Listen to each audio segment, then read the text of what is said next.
In Ken Kesey's One Flew Over the Cuckoo's Nest, the portrayal of Part 1, the new man immerses readers into the dynamics of a mental health ward where control, fear, and the erosion of individuality are dominant themes.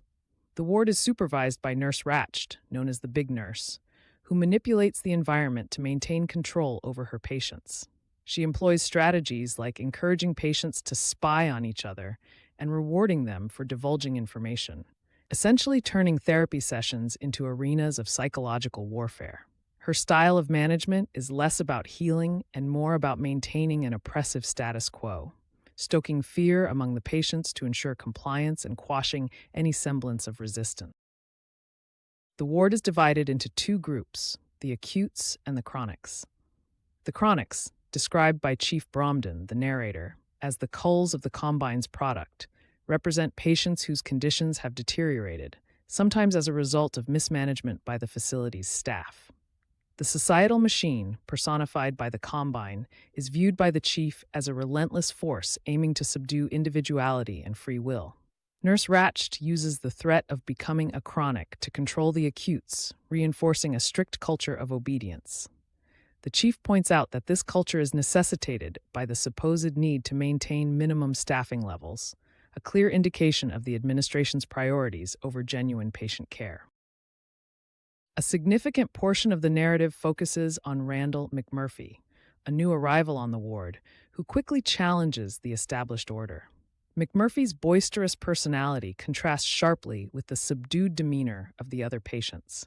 He engages the men with stories of his rugged past as a soldier, logger, and gambler, building a rapport while seeding hope for rebellion against Nurse Ratchet's regime. McMurphy's blatant disregard for authority and his ability to sidestep fear make him a beacon of change and individuality in a world dominated by conformity and control. One of McMurphy's first interactions is with Billy Bibbit and Dale Harding. Billy, who struggles with a speech impediment and low self-esteem, is emblematic of a patient deeply affected by the ward's oppressive atmosphere. Harding, meanwhile, epitomizes intellectual detachment and insecurity, further exacerbated by his emasculating relationship with his wife.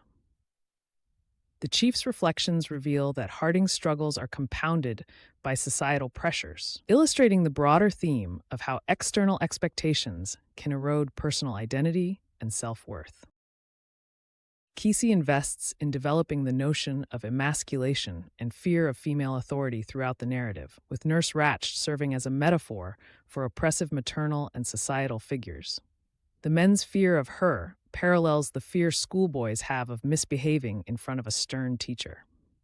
It is through McMurphy's reckless bravado that Kesey explores themes of masculinity, power, and defiance, suggesting that reclaiming individuality requires confrontation and courage. In summation, Part 1, The New Man in One Flew Over the Cuckoo's Nest, serves as a foundation for exploring themes of power, control, and the crushing impact of institutionalization. Nurse Ratched's calculated manipulation of fear juxtaposed against McMurphy's defiance sets the stage for a conflict that will challenge the established order and seek to reclaim the humanity of the ward's inmates. Through richly drawn characters and vivid depictions, Kesey crafts a narrative that is as entertaining as it is thought-provoking, inviting readers to reflect on the balance between individuality and conformity. Thanks for watching this Bookly Crash Course video. If this video was helpful to you, please let me know in the comments and leave a like on this video. I love hearing from you guys, and it helps grow the channel. Thanks for watching this episode of Bookly Crash Course. Here on the channel, we love uncovering stories that make you think. What if you could access the same stock trading insights as some of the most powerful people in the country? That's why I want to thank today's sponsor, Capital Gains.